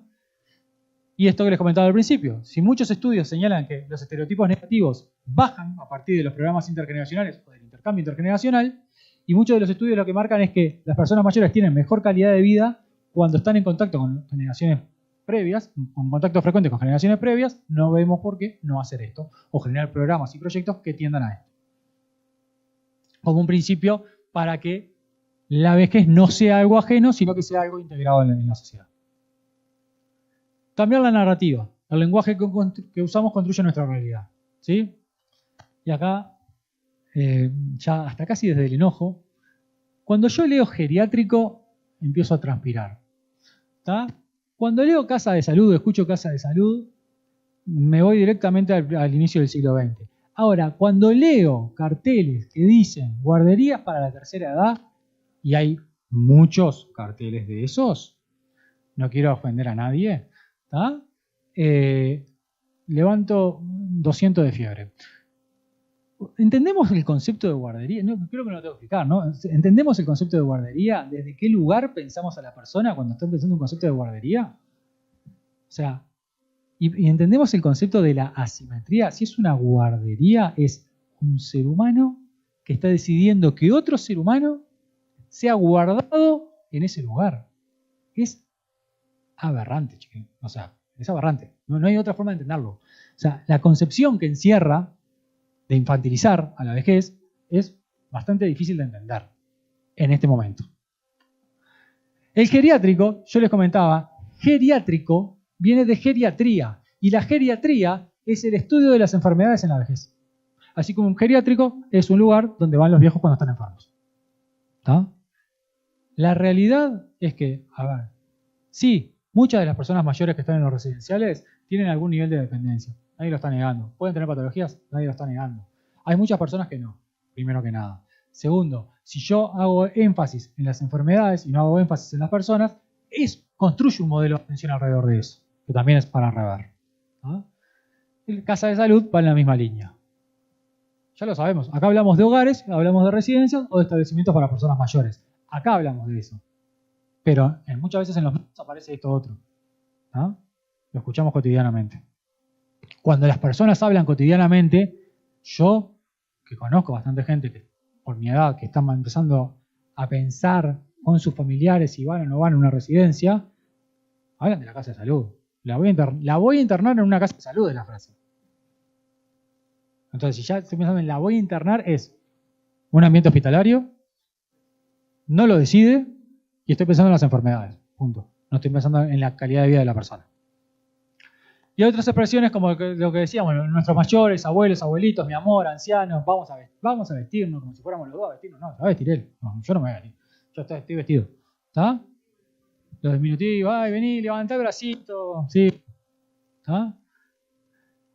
Usar los nombres propios. ¿Está? O la forma coloquial que le gusta a la persona. Si la persona toda la vida se llamó Pepe, le decís Pepe, o le gusta la vida Pepe. Ahora, si la persona me dice, a mí tratame de usted, la voy a tratar de usted. ¿Ah? Ahora, no voy a tratar a todo el mundo de usted porque son viejos y les tengo que prestar respeto. No, lo voy a tratar como la persona quiere ser tratada, como quiera ser tratada.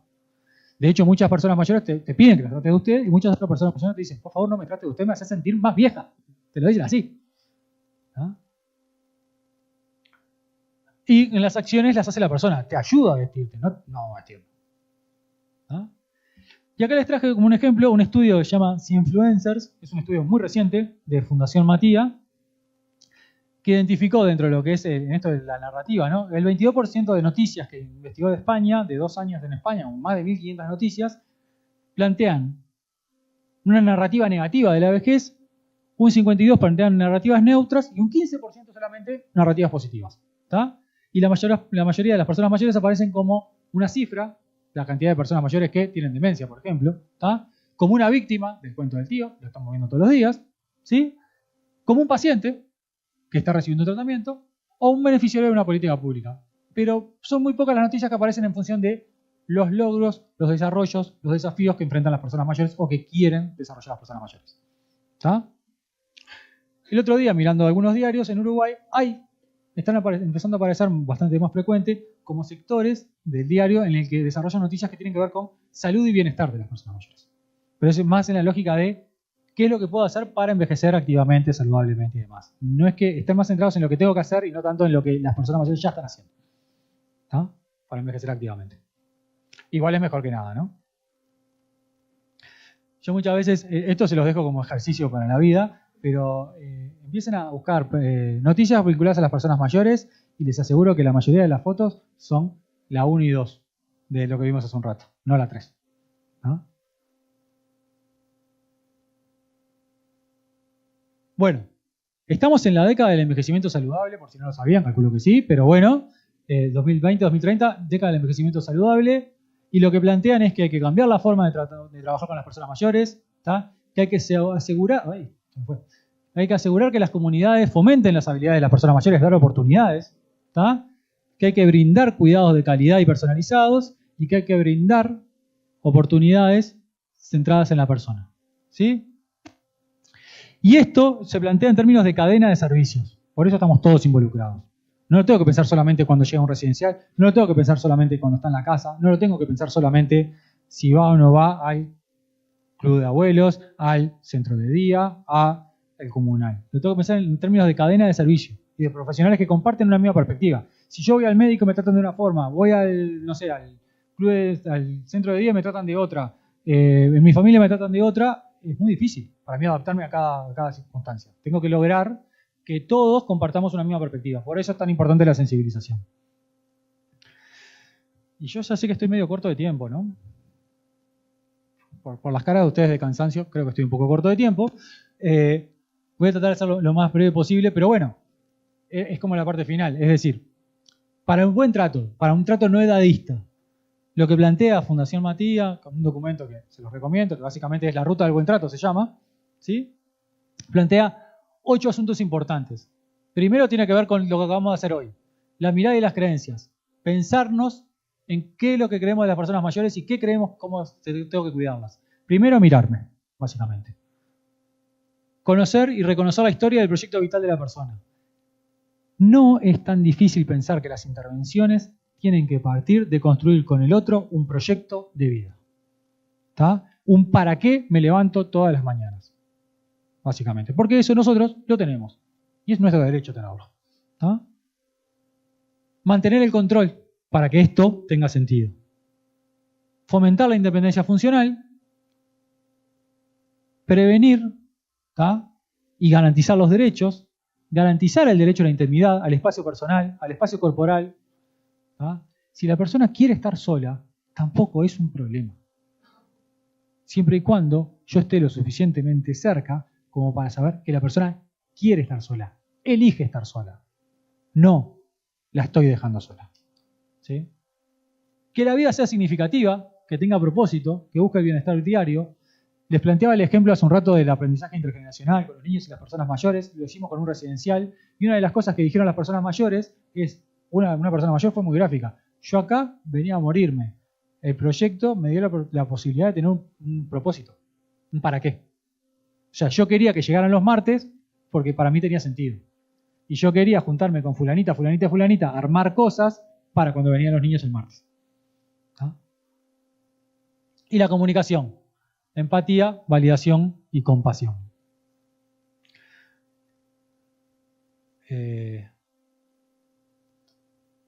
Los lentes, como vemos al otro, determinan nuestra forma de tratarlo.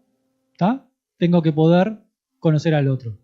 Si yo veo enfermedades y no veo fortalezas, tengo un problema. Si yo veo en la familia ser el enemigo, y esto nos pasa bastante seguido, ¿tá? Tengo que tratar de que sean aliados. Sí, muchas veces van a tener miedo, van a tener resistencia, van a ser como el de la publicidad que vimos, ¿tá? Pero tengo que tratar de tenerlos de aliados, porque ellos van a tomar muchas decisiones también que tienen que ver con el cuidado de la persona. ¿Ah? Y mis propias creencias. Yo tengo que creer que las personas se tienen que adaptar a los centros, que se tienen que adaptar a los protocolos, que se tienen que adaptar a los mecanismos, sea en un mostrador, sea en un residencial, sea en un centro de día, o tengo que lograr flexibilidad y adaptar el servicio a lo que la persona puede y desea. No se trata de una cosa anárquica, se trata de poder adaptarse. Reconocer a la persona, y acá hay un par de recursos, como es la historia de vida, es decir, que la persona pueda ir construyendo su historia de vida, puede ir contándotela, puedas conocer el pasado, puedas conocer el presente y lo que pretende el futuro, y que pueda construir a partir de eso un proyecto de vida hasta la muerte y no hacia la muerte. ¿Sí? Fomentar la autodeterminación y la independencia. ¿Tá? Para eso tengo que informarme, tengo que preguntar, tengo que respetar las preferencias, tengo que generar un entorno flexible. Muchas de estas cosas las fuimos hablando, por eso las estoy pasando rápido. De todos modos, yo la presentación se las dejo. ¿Tá? No hay ningún problema con eso. Pero estas son como buenas prácticas que no son difíciles de hacer. Porque todo esto no lleva plata. Lo que puede llevar es tiempo, pero no plata. ¿Ah? Proteger la intimidad, equilibrar la necesidad de proteger el daño y la libertad individual. Sí, obviamente. Si yo sé que tiene una demencia de determinadas cosas que no puede hacer o que no las puede hacer sola, una cosa es prohibírselas y otra cosa es tratar de que la persona las haga. El ejemplo más claro tiene que ver con la deambulación. Una característica de las personas con demencia es lo que se llama wandering o deambulación. La persona necesita caminar, o porque está aburrida o porque está desorientada, pero necesita muchas veces caminar. Se levanta y arranca, pero no sabe para dónde va. ¿Me explico? O mejor dicho, en su cabeza sabe para dónde va, pero llega un momento en el que se olvida y llega un momento en el que a dónde va no corresponde con lo que está viendo. Y es una conducta bastante de riesgo. ¿Tá? Ahora, si yo genero entornos accesibles y entornos seguros donde la persona pueda caminar, no va a pasar nada, respeto su libertad individual, ¿tá? Y la protejo del daño. Y evito, por ejemplo, las sujeciones físicas involuntarias. ¿Ah? Propiciar condiciones de seguridad, de privacidad, el trato cálido, la relación de confianza, todo esto que venimos hablando, ¿no? Y la deliberación ética. ¿Qué pasa en las situaciones difíciles? Por ejemplo, con la sexualidad en las residencias. Que siempre les decía. Hay algunos libros que plantean un ejemplo bastante gráfico que es Juan está en el salón central, tiene un deterioro cognitivo, está en el salón central mirando la televisión y empieza se baja los pantalones y se empieza a masturbar. ¿Qué hago con eso? Juan tiene una demencia, ¿qué hago con eso? ¿Cómo lo resuelvo? Porque él tiene una necesidad. Él no es plenamente consciente de lo inadecuado de la conducta en el contexto. ¿Qué hago? ¿Lo censuro? ¿Qué hago? ¿Se lo prohíbo? Porque él no va a entender por qué lo estoy censurando, va a entenderlo, ¿no? ¿O qué hago? Que trato de, obviamente, ubicarlo en el contexto sin victimizarlo y buscar una solución, una alternativa para que él pueda ejercer su sexualidad como corresponde. La intimidad corporal, el consentimiento, cuando yo voy a hacer estas conductas de cuidado cotidiano, y esto no aplica solo a los residenciales, se aplica a yo en casa cuidando a un familiar en situación de dependencia. No es un mueble que estoy pasándole el ilustramueble, ¿se entiende? ¿Ah? Tengo que poder consentir, que el trato tiene que ser cálido. ¿Ah? Tengo que conocer y respetar las rutinas. Algo que hablábamos en algunos residenciales, yo no puedo estar con el lavándote la cabeza que yo estoy con el telefonito. No puedo. La intimidad espacial, respetar el espacio privado, respetar las pertenencias de la persona. Se habla mucho en las residencias, por ejemplo, que es cuando yo entro a una residencia, me despojan de mi yo. Es decir, me despojan de mi identidad. Me sacan la ropa, me sacan mis muebles, me sacan mis objetos personales, me sacan todo. y entro yo y me sacan mis horarios, me sacan mi rutina. ¿Tá? Hay que tratar de evitar eso. Y la confidencialidad. Y generar un círculo de confidencialidad. Es decir, personas que realmente puedan acceder a información sensible, pero que en los que la persona realmente confía. Lo cotidiano se construye desde la identidad y donde se encuentra se pierde el sentido de la vida. La vida cotidiana tiene que tener sentido, buscar el bienestar diario y analizar la no actividad, era lo que les decía. ¿Tá? Es decir, la no actividad puede tener una valencia afectiva positiva, no siempre negativa. No siempre tiene una valencia afectiva negativa. ¿Sí? Y el exceso de actividad muchas veces sí tiene una valencia afectiva negativa. Hay que tener cuidado con eso. Estos son algunos ejemplos. En este estudio que les decía de Cienfluencer, hicieron un repositorio de imágenes con inteligencia artificial de envejecimiento en clave positiva. Por ejemplo, estas imágenes. En 3 situaciones distintas, ¿no? Esta persona está en silla de ruedas cocinando. Esto no lo podría hacer una persona en un hogar. ¿Está? Ellos están haciendo compras. Esto no lo podría hacer una persona que vive en un hogar. Estos están haciendo un espectáculo público. ¿No se podría? Bueno, y la comunicación es lo que veníamos hablando. Empatizar con el otro, validar emocionalmente al otro, aceptar y dar por válido que la persona siente, es la aceptación incondicional y la autenticidad. ¿Qué es la aceptación incondicional? Es yo acepto lo que me dice el otro, lo que el otro piensa, por más que no esté de acuerdo, porque es su opinión. No estamos dialogando en términos de compartiendo opiniones siempre. A veces yo no estoy, capaz que no estoy de acuerdo con que no tengas ganas de hablarle a tu hermana con la que hace 20 años que no hablas. Pensando en una persona mayor y esto pasa. Yo no estoy de acuerdo. Ahora, yo no te puedo hacer un juicio moral sobre eso. Te tengo que escuchar, tengo que tratar de entenderte. Y después sí puedo trabajar para tratar de que, si considero que eso puede mejorar tu calidad de vida, porque es algo que te preocupe, que te angustia, sí puedo tratarlo, pero no desde el juicio. De eso se trata la aceptación incondicional. Y ser auténtico. Sí, cuando hay algo que no me gusta o cuando hay algo que me molesta, también se lo puedo decir. ¿Tá? Y la compasión. La compasión no como lástima. La compasión como acompañar en el sufrimiento. Yo entiendo que vos estás mal. ¿Tá? Y comprometerme a construir una respuesta para eso. No darte la respuesta, comprometerme contigo a construir una respuesta. Esa es la compasión. En función de eso, hay intervenciones de comunicación instrumentales, ¿tá? Y socioafectivas. Yo puedo decirle a Juan, te esperan para el desayuno, así que vamos. O le puedo decir a Juan, ¿cómo has pasado la noche? Estás pronto para ir a desayunar. Y no es lo mismo. ¿Tá? Acá me preocupo con el otro. Es instrumental. Quiero que vaya a desayunar. Acá no. Acá le estoy dando una orden.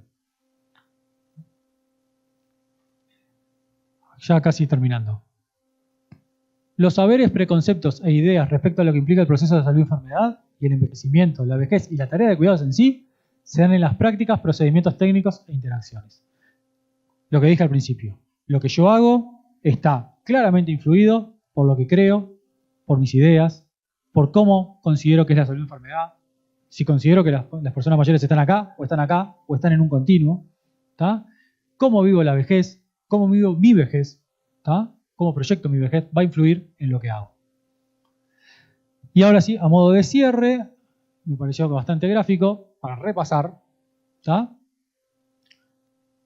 Elizabeth Justicia tiene a Dominga Habla Sola, se los recomiendo. Y a modo de resumen nos dice, Dominga nos cuenta qué es el edadismo. Se trata acá que yo te lo voy a explicar. Los prejuicios relacionados con la edad nos hacen pensar que somos menos capaces, que no tenemos edad para hacer ciertas cosas o que ya somos mayores para muchas otras. Estos prejuicios son el edadismo y muchas veces son más limitantes que una enfermedad o un deterioro físico. ¿Tá? Que muchas veces sí, el deterioro físico me va a limitar si el entorno no me deja. El lenguaje condiciona, limita y crea creencias. Deberíamos abrir los ojos ante el edadismo porque nos discrimina a todos y nos quita capacidad, oportunidad y ganas.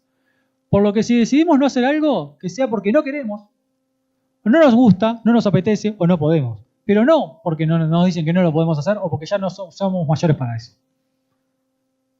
El edadismo es la única discriminación que nos va a afectar a todos si no hacemos un cambio al respecto. Así que bueno, dicho esto, muchas gracias.